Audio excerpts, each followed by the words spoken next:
Hello மக்களே, கார்த்தி தீபா செம இன்ட்ரெஸ்டிங்காக போயிட்டுருக்கு. யாருமே எதிர்பார்க்காம செம ட்விஸ்டாகவே நடந்திருக்குன்னு சொல்லலாம். நம்ம ரேவதிக்கு மாயானால ஒரு ஆபத்து வந்துடுது. அதை பார்த்து பதறி போன நம்ம கார்த்தி எப்படியாவது ரேவதியை காப்பாற்றிடணும்னு நினைக்கிறாங்க.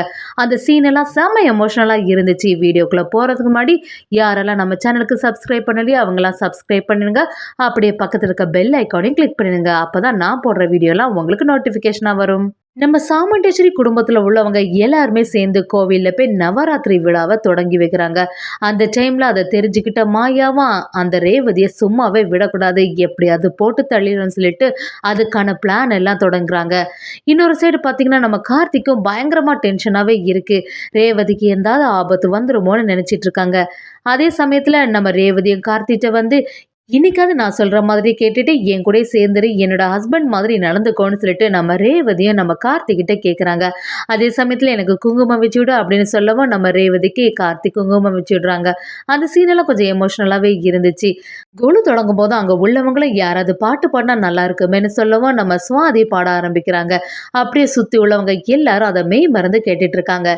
சைடில் மாயாவும் என்னடா இங்கே தான் ரேவதி நிற்கிறாளா, இவளை சும்மா விடக்கூடாது, போன வாட்டி தான் சான்ஸ் மிஸ் ஆகிட்டு, இந்த வாட்டி தப்பவே கூடாது, எப்படியாவது ரேவதியை போட்டு தள்ளிடணும் அப்படின்னு நினச்சிட்டு நம்ம மட்டும் இப்படியே போனால் யாராவது கண்டுபிடிச்சிருவாங்க, ஏதாவது ஒரு வேஷம் போட்டுட்டு போனாதான் நம்ம இதுலேருந்து தப்பிக்க முடியும், ரேவதியை நம்ம நினச்ச மாதிரி செய்ய முடியும்னு சொல்லிட்டு அந்த மாயாவும் அங்கே உள்ளவங்க மாதிரி ஃபேஸில் எல்லாத்தையும் சந்தனத்தை பூசிட்டு அங்கே உள்ள சாரியும் போடுறாங்க. இப்போ நம்ம யாரு மேலேயும் டவுட் வராது, யாரும் பார்க்கறதுக்கு முன்னாடி சைடில் நின்று போட்டு தள்ளிடும்னு சொல்லிட்டு ஏம் வச்சுட்டே இருக்காங்க. நம்ம சாமுண்டீஸ்வரிட்ட அங்கே உள்ளவங்களும் கொலுவும் சிறப்பாகவே தொடங்கி வச்சுட்டீங்க, ரொம்பவே சந்தோஷமா இனி பிரசாதத்தை வழங்கணும்னு சொல்கிறாங்க. இதை கேட்ட உடனே அங்கே உள்ளவங்களும் சரி, கண்டிப்பாக ஊர் மக்களுக்கு எல்லாருமே பிரசாதத்தை கொடுக்கலான்னு ரெடி ஆகிட்டே இருக்காங்க. இன்னொரு பக்கம் பார்த்தீங்கன்னா நம்ம மயில் வாகனத்துக்கும் கார்த்திக்கும் இந்த விஷயம் தெரியும். மாயா எஸ்கேப் ஆகிட்டா, அதனால் ரேவதியை எப்படியாவது பத்திரமா பார்த்துக்கணும், காலையிலேயே அவள் வீட்டிலேருந்து வெளியில் வரும்போது கால் தட்டிச்சு எந்த துன்பமும் அவளுக்கு வந்துடக்கூடாதுன்னு சொல்லிட்டு நம்ம கார்த்தியும் மனசுக்குள்ளே வேண்டிகிட்டே இருக்காங்க. அப்படி இருக்கும்போது ராஜராஜன், ரேவதி, சாமுண்டீஸ்வரி, சந்திரா எல்லாருமே சேர்ந்த மாதிரி பிரசாதத்தை கொடுத்துட்டே இருக்காங்க. இப்படி பிரசாதம் கொடுக்கும்போது மாயாவும் எப்படியாவது லைனில் நின்று வசமாக அவளை சுட்டு தள்ளிடணும் அப்படின்னு நினைக்கிறாங்க. நம்ம ரேவதி நடக்க போற ஆபத்து தெரியாம அப்படியே ஒவ்வொருத்தருக்கும் பிரசாதம் சந்தோஷமா கொடுத்துட்டே இருக்காங்க. அதே சமயத்துல அந்த கோவில குறி சொன்ன பாட்டியும் அப்படியே கார்த்திகிட்ட வந்து அண்ணா நிக்கிறாளே அந்த பொண்ணு ரொம்பவே சந்தோஷமா இருக்கு, ஆனா அவளுக்கு ஒரு உயிருக்கு ஆபத்தான ஒரு தத்து இருக்கு, அந்த தத்து மட்டும் களைஞ்சிட்டுனா கண்டிப்பா அவளோட வாழ்க்கை சிறப்பாவே அமையும், நல்லபடியா பாத்துக்கோப்பா அப்படிங்கிற மாதிரி சொல்றாங்க. கார்த்திக்கு இன்னும் கொஞ்சம் குழப்பாயிடுது. இந்த பாட்டி வேற இந்த மாதிரி சொல்லிட்டு போயிருக்காங்களே, கண்டிப்பா ரேவதிக்கு ஏதாவது ஆயிருமோன்னு பயந்துட்டே இருக்காங்க. என்ன இருந்தாலும் மாயா இங்க இருப்பாளோன்னு சொல்லிட்டு நம்ம கார்த்தியும் எல்லா பக்கமும் தேடுற மாதிரி இருக்குது. நம்ம ரேவதியும் சந்தோஷமாட்டு ஒவ்வொருத்தவங்களுக்கும் பிரசாதம் கொடுத்துட்டே இருக்காங்க. மாயாவும் லைன்ல நின்றுட்டு இருக்காங்க. மாயா முகத்துல சந்தனம் எல்லாத்தையும் பூசிட்டு இருக்கனால மாயாவை யாருக்குமே கண்டுபிடிக்க முடியல.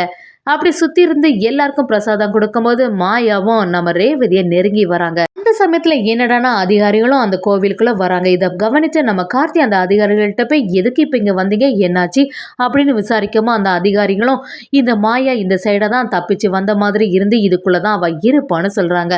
கார்த்தியும் பயங்கரமா டென்ஷன் ஆகி கண்டிப்பா இதுக்குள்ள இருக்கானா ரேவதிக்கு ஆபத்து வந்துடும்னு சொல்லிட்டு ரேவதியை காப்பாத்துறதுக்காண்டி ஓடோடி போறாங்க. அந்த டைம்ல கரெக்டா மாயாவை அந்த தட்டை ஏந்திட்டு ரேவதிக்கு முன்னாடி நிற்கிறாங்க. யாருக்குமே தெரியல அது மாயான்னு சொல்லிட்டு. அப்படி இருக்கும்போதே மாயா அப்படியே நம்ம ரேவதியை போட்டு தள்ள பார்க்குறாங்க. ரேவதிக்கு மேலேயே அந்த ஆபத்தானது படுது. அதில் நம்ம ரேவதி அப்படியே மயங்கி விழுறாங்க. சுற்றி இருந்த ராஜராஜன், சந்திரா எல்லாருமே பயங்கரமாக பதறி போயிடுறாங்க.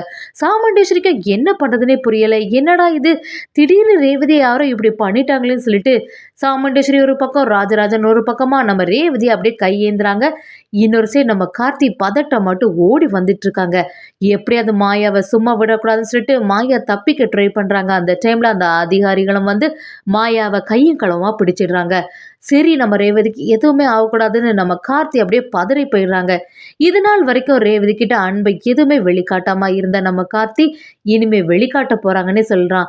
அப்படியே நம்ம தீபாக்கு என்ன நடந்ததோ அந்த மாதிரி நம்ம ரேவதிக்கு நடக்கிற மாதிரி இருக்குது கார்த்திக்கு.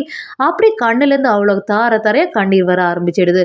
கார்த்தி ரொம்பவே ஃபீல் பண்ண ஆரம்பிக்கிறாங்க. ரேவதிக்கு இப்படி ஆயிட்டே இப்போ என்ன பண்ணுறதுன்னு சொல்லிட்டு ரேவதி அப்படியே தூக்கிட்டு ஹாஸ்பிட்டல் போலான்னு கிளம்புறாங்க. நம்ம ரேவதியும் நம்ம கார்த்தியை பார்த்து, ராஜா இப்போவாது என்னை பற்றி புரிஞ்சுக்கோ, என்கிட்ட உன்னோட லவ் சொல்லு அப்படிங்கிற மாதிரி கேட்கவும், கார்த்தியும் உனக்கு எதுவுமே ஆகாது, கண்டிப்பாக நீ இந்த ஆபத்துலேருந்து தப்பிப்ப, எப்படியாவது நான் உன்னை காப்பாற்றுவேன், நீ ஏதாவது வருத்தப்பட்டுட்டு இருக்காத அப்படின்னு சொல்லிட்டு நம்ம ரேவதியை கையில் ஏந்தி அப்படியே தூக்கிட்டே போகிறாங்க. அந்த சீனெல்லாம் பார்க்கும்போது செம எமோஷ்னலாக இருந்துச்சு. ஒரு வழியா நம்ம கார்த்தி ரேவதியை கூட்டிட்டு ஹாஸ்பிட்டல்ல அட்மிட் பண்ணிட்டாங்க. வெளியில வந்த ராஜராஜன் சாமுண்டேஸ்வரிக்கெல்லாம் பயங்கர பதட்டமா இருக்கு.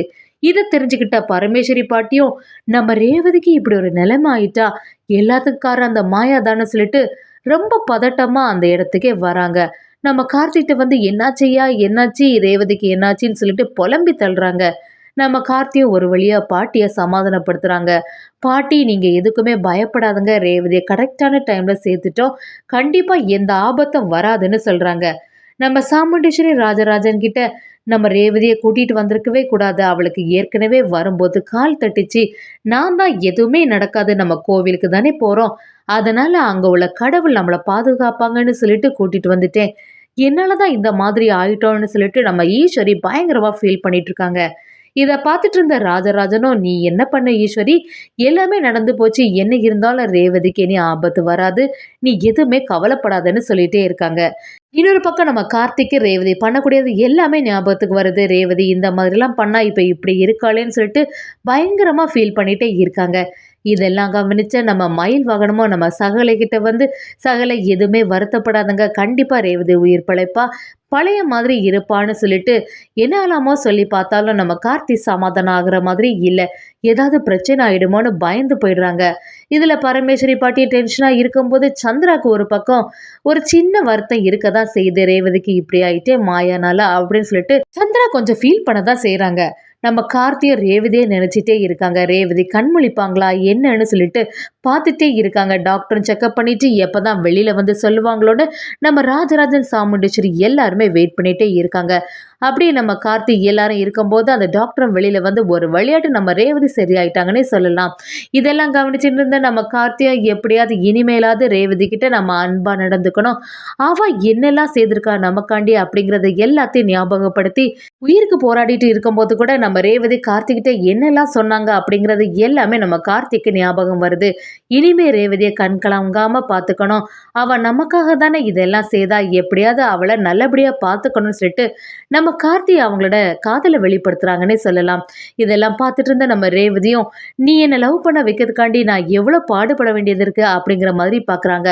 நம்ம ரேவதிக்கு இப்படி ஒரு நிலைமை ஆயிட்டேன்னு சொல்லிட்டு தெரிஞ்சுக்கிட்டு துர்காவும் நவீனும் அவங்கள பார்க்கறதுக்கு வராங்க. துர்காவை அந்த இடத்துல பார்த்த சாமுண்டேஸ்வரியா அவங்கள பத்தி கவனிக்காம எப்பவுமே ரேவதியோட சிந்தனையாவே இருக்கு, ரேவதி நல்லபடியா இருக்கும்னு நினைக்கிறாங்க. ஒரு வழியா நம்ம கார்த்தி எல்லாத்தையும் சரி பண்ணிடுவாங்கன்னே சொல்லலாம்.